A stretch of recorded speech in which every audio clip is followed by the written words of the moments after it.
Hello, World History. This lecture is going to cover the beginning of our unit on ancient Asian culture, specifically focused on ancient China. In this unit, we're also going to cover ancient India. We're going to cover the dynasties of China, and we're going to look at ancient Africa and Mesoamerica. So I'm going to share my screen. We're going to jump straight to it. This lecture is going to cover kind of our introduction to Asian culture and the dynasties of China. So one moment. Okay, so the culture of Asia. So one of the number one things that people find so strange about Asia, especially from a Western perspective, so we're called the West, Asia and China, and more specifically is called the East. Some of the different things that we value as a culture and society, we mainly come from the Romans or the Greeks. We value more of an individualistic society, which focuses on the power of liberty to the individual, where in Asia, it's about the collective group, handling one another, building up the community, building up the collective village, and taking care of oneself.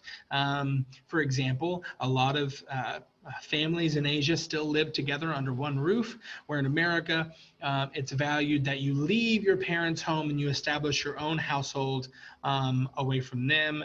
That doesn't mean you run away and leave. It just means that you establish your own identity, your own life, where in Asia, your identity is your family. So here we go. So Asian culture is divided into 6 sub-regions: Central Asia, East Asia, South Asia, West Asia, North Asia, and Southeast Asia. And these are these regions. So you have Central Asia there, East Asia, South Asia, which includes India, West Asia, which is the Middle East and the Asian Minor. So yes, the Middle East is considered a part of the continent of Asia. North Asia, which is more Siberia and Russia, and Southeast Asia, which includes Indonesia, Vietnam, and some of the islands, the Philippines, and other islands in the Pacific Ocean. This does not include the continent of Australia. So the structure of Asian society, this includes hunter-gatherers, nomadic, agrarian, and rural, and very urban. So these are the four things in Asian society that Asian people and culture is built upon. So Asian society has adapted to the various climate zones across the entire continent, which include massive amounts of mountains, deserts, grasslands, and forests, wetlands, and the cold, which is like Siberia, which is in the Arctic. Asian culture and society is also a mixture of traditional Asian culture with modern Asian culture. So in today's world, there's this mixture of the past and in the present, and there's this really modern feel. Like when you look at Tokyo and you look at different cities in Seoul and South Korea, it's a blend. So in religion, Asia has a diverse amount of religions, which include the following: Buddhism, Hinduism, Sikhism, Confucianism, Taoism, Shinto, Islam, Christianity, Judaism, and then a varying amount of tribal religions, which are mainly found in the nomadic parts of Western China, more towards the mountains. So this is the breakdown of the different religions in Asia. This is, of course, based on averages, but it is still very mixed. So, for example, Japan is more of a Shinto Buddhism, where the eastern part, where the main urban areas of China are Confucianism, Taoism, and a mixture of Buddhism. Christianity is mainly focused down on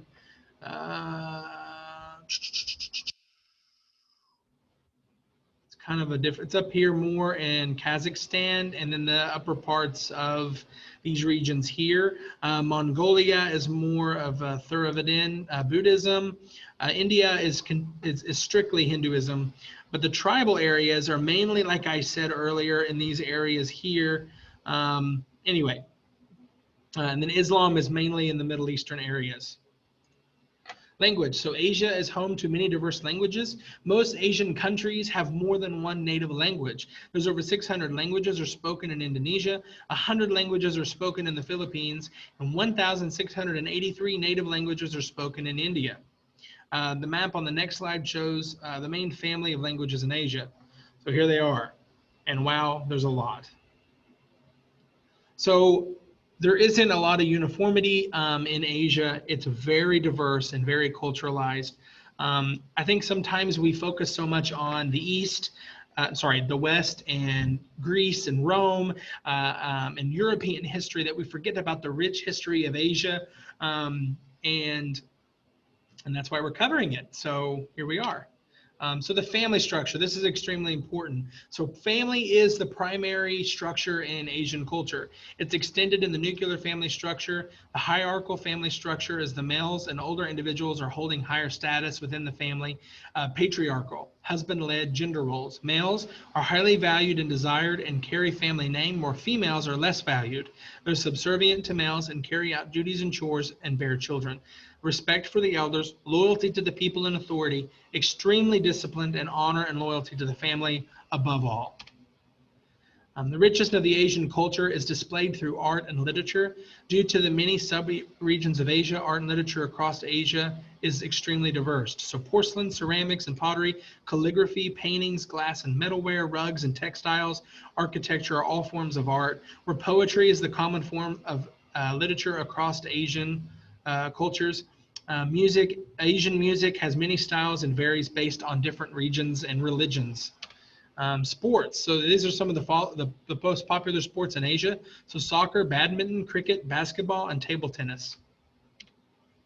Due to the diversity of the Asian continent, clothing styles vary from nation to nation and people to people. This is a misconception that people in Asia wear silk robes with a silk belt and sandals as shoes. That's a huge misconception, but the truth is that the clothing styles fall into different categories. Traditional, which is more cultural and ethnic. Modern, which is Western inspired. So remember when I say the West, that's more of an Americanized culture. Religious, and gender, male versus female. So this is an example of clothing. Yes, this is President Bush. I'm wearing a traditional Chinese clothing type with the then president of China. Then this is the traditional clothing of Japan. Thailand is here. Vietnam is up here. And this is of India. This is Russia. And this is Kazakhstan. So food in Asia varies depending on differences, and especially with regions and cultures. So some of the common foods, though, that we can identify is that rice is a staple of most Asian diets. Noodles, bread, and curry are other important staples. Fish dishes, raw fish is popular in Japan, sushi and sashimi. Goat, lamb, and chicken are most common meats. Hinduism forbids the consumption of beef. But dishes with spices are common in Southeast Asia. Ginger, cumin, cinnamon, nutmeg, and coriander. Stir fry is most common Asian cooking technique. Just throw it all in and fry it up. Some of the dining etiquette: chopsticks are used as eating utensils in China, Japan, Korea, and in Vietnam. Eating with hands is common in India. So here's some rice dishes: noodle dish, curry, and sushi. That's it on this lecture. I'm going to stop sharing, and I'm going to, hi, you're back to me now. 1 second. We still have one other part of this that I want to cover. We're going to pivot really quick into the dynasties of China. Let me share my screen again with you, and we'll dive right straight into this. We needed to cover both of these lectures, so I decided to do it into just one video recording. So this is the dynasties of China. So it's important because there's a lot of dynasties that come out of, let me think. There's a lot of dynasties that come through China and reign in Chinese culture, but China never wavers. And this is important because Confucianism, or their religion, is what keeps them grounded, because remember, their primary focus is the community, their primary focus is their family, not their government. That's very key in ancient China. Modern China is a whole nother conversation. This is in ancient China. So the Shang dynasty is the first recorded dynasty. The Zhai is mainly the first one, but it doesn't have any written records. But it's ruled by the aristocracy, were the warrior class. They created silk by using silk worms. They honored their ancestors and they had connection to the gods. They used oracle bones, which is the first writing etched. The Shang authority bronze vessels for sacrifices to the gods, horse-drawn chariots, and trade networks. I feel like we're seeing a huge shift, or like mainly a pattern, right, emerging. So during this is the exact same time of the Hittites in Mesopotamia and the Olmec in Mesoamerica, which we'll cover next week. So all of this is happening at the same time. And Hammurabi. Remember the law code of Hammurabi earlier. So all of this is happening at the same time. So the Shang dynasty appears about right here. This is the Korean peninsula. This is the edge of the Japanese islands. And it develops here because of the, guess what it is? The river. The river provides, as you all know, water. Water gives you food. Water gives you security. Then we have the Zhou dynasty, which is happening at about the same time as Persia and the development of ancient Greece. And it is the longest lasting Chinese dynasty. It's the beginning of the mandate of heaven, wise and good caretaker. The early times, it focuses on a feudal system. Lords had total authority. And later is a development into city-states, just like in Mesopotamia and ancient Greece. There's a separation of religion from political dealings. And it's developed important secular philosophies. The Zhou dynasty is there. So it develops out of the Shang. So Taoism and Confucianism was introduced. Confucius as a family is fundamental to society and individual freedom at the same time. The yin and the yang is a male and a female role and natural order. The decline is the inefficient rulers can't control fighting between city-states. In a period of warring states is why the Zhou dynasty falls. Then we have the Qin. The Qin Shi is the first emperor and first and only emperor. Adopted legalism and strict rules of punishment, standardized currency, language, measurements, and laws, and built the first Great Wall of China. Women lived with the husband's family. So when you got married, you moved in with your husband's family. And this is happening during the same time as Rome and Carthage in the European theater. This is the Qin dynasty right here in the shaded. So what also happens, Qin is a brutal ruler who executed dissenters and burned books. Fahrenheit 451, people. Cracked down on Confucians and freedom. Many enemies, the dynasty falls after his death and is buried in his elaborate tomb. This is where they think Qin is buried, somewhere on this mountain. And then they found his tomb, and this is his warriors guarding his tomb. So this is the tomb of the dead. So the Han dynasty, which is happening during the Roman Empire, emerges after the fall of the Qin. Legalism is replaced by Confucianism. Introduced civil service examination or scholarship entry. So you had to be a scholar in order to get into the civil service or the bureaucracy.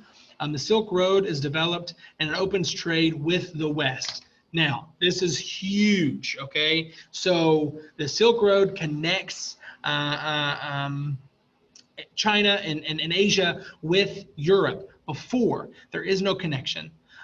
China and Asia is very secluded because of mountains, the geography of the region. But what connects them is the Silk Road, and trade begins to flow, right?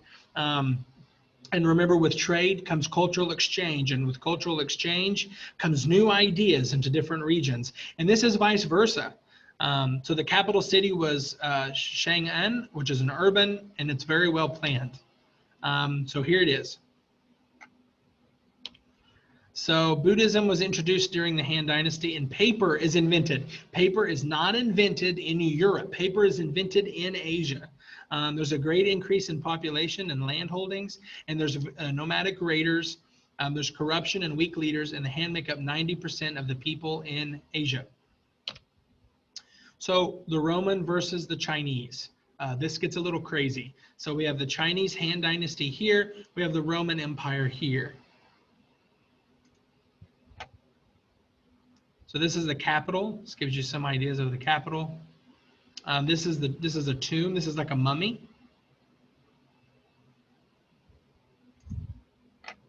So life under Wu Di, which is power in 141 BC, had defense on the Great Wall using smoke and flag signals. regular mail delivery, and trained police dogs, and continued the development of the Silk Road to Europe. So here's the Silk Road. Boom. China, it connects to India, to Eastern Persia, all the way to Egypt and Arabia. But this is crazy, guys. This is like the blue is the sea routes, and then the red is the actual Silk Road. This is crazy. This is important stuff. Anyway, so this is a Han general and a colonial administrator. This guy, smooth communication along the Silk Road. It was his job to run the Silk Road. He's aware of the Rome-China. He's aware of the Roman and China relationship. China and Rome both considered themselves the center of the universe and began to trade silk through Persia to the Roman Empire. Warlords controlled China, and there's no centralized government from 221 to 581 AD. There's non-Chinese nomads control most of China, and Buddhism becomes popular. Confucianism has now failed. So the Sui dynasty develops, and this is during Rome, while Rome is in shambles and the Germanic tribes are ruling Europe. So it completed the Grand Canal. High taxes, forced labor, public works are expensive, military failures, they couldn't conquer Korea. And there's an overextended in territory, and an assassination ends the dynasty. This is the Grand Canal. So this is a literally waterway that is built right along through here for trade from one end of the empire to the other. So this is the Grand Canal today. Still used. And that's the extent of the Sui dynasty. So the Tang dynasty, which is happening during the Maya, the Anasazi, Charlemagne the Great in Europe, Kiev, and the development of Christianity. So there's a high point of Chinese culture, cosmopolitan and trade. There's different cultures are now accepted in China. There's an invention of movable print and gunpowder. Gunpowder starts in Asia. So guns start here. There's a tributary system and acknowledge the supremacy of the emperor. This is the Tangs. So Wu Zetian was the only empress in Chinese history. So this is pretty cool. Then there's a decline, and there's weak emperors, nomadic incursions, economic difficulties, and warlords take control of the country. And then this is during the Tang dynasty. Foot binding is invented, and it broke toes at the beginning of age 3 to 5 for young females, but they left the large toe for stabilization. And this is in 1911, a foot binding was outlawed in China. But that's a shoe that a person with foot binding would wear. And that's it. I hope you enjoyed this lecture. The next lecture will include ancient India. So I'll see you next time. Have a great day.